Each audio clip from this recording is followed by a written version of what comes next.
We just felt some rumbles from earthquakes, what, maybe 2 months ago or so? A couple months ago. Yeah. we I had remember, maybe some threes, something like that. Rare up here. Yeah, and Mainers are really good at detecting low-end earthquakes because we don't have a lot of like urban noise and stuff. So sometimes in bigger cities, they're like, oh, it's a truck, and people don't report it. Construction. Here, Yeah. bit quiet up here in Maine.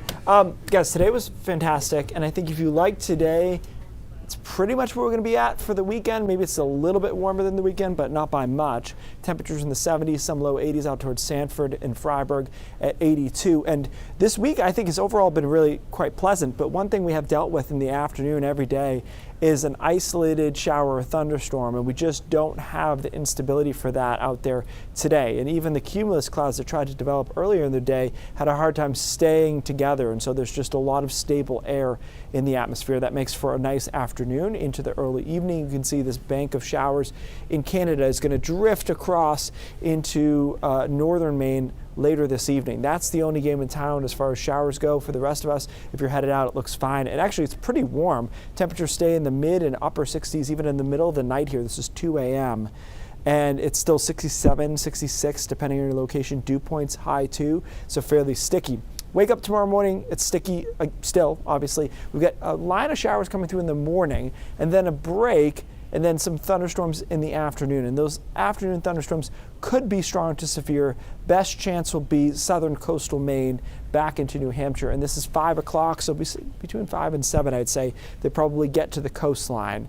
And then that whole front moves offshore. It takes a little bit of a sweet time doing so on Friday night with showers still hanging around, and potentially even Saturday morning in down East Maine, there could be a quick shower. And then we clear out, and Saturday afternoon looks great. Temperatures into the mid 70s and a lot of sun.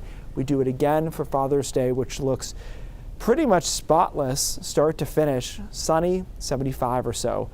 So kind of like today. That front clears out. There's the weekend. After that, the story is going to be some heat, which we basically, for all intents and purposes, did not do at any point last summer. This type of ridge, magnitude of ridge, we didn't have at all last year. And it pushes all the way up into Canada. That's where you want a ridge, because a ridge down here, you might get backdoor cold fronted. Up here, you're in good shape. So Wednesday, well really Tuesday, Wednesday, Thursday, maybe into Friday are going to be very hot. Upper 80s on Tuesday, into the 90s Wednesday, Thursday. This is inland, mid 90s, but the coast should be able to get to 90 most days.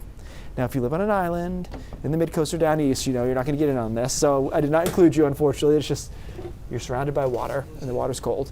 But most of us are going to be very hot and humid. I put an isolated thunderstorm in Wednesday and Thursday. The models don't have much, but man, it's hard to be 95 over 70 and not have some convection in the atmosphere. So this is like kind of peak summer stuff. It might be a little too hot for some people, but we've had it quite a while. It's been 2 years. Just reminds me, I gotta get my beach pass. Oh yeah, for sure. Beach pass and or air conditioner, whatever you're into. Well, and Both. you know what? Even for the folks inland where it's a little bit hotter, now is the time when that lake water is going to feel real refreshing. I love it. Yeah, and the ocean temperature 60, maybe. Just tell yourself that when you're diving in. Thanks.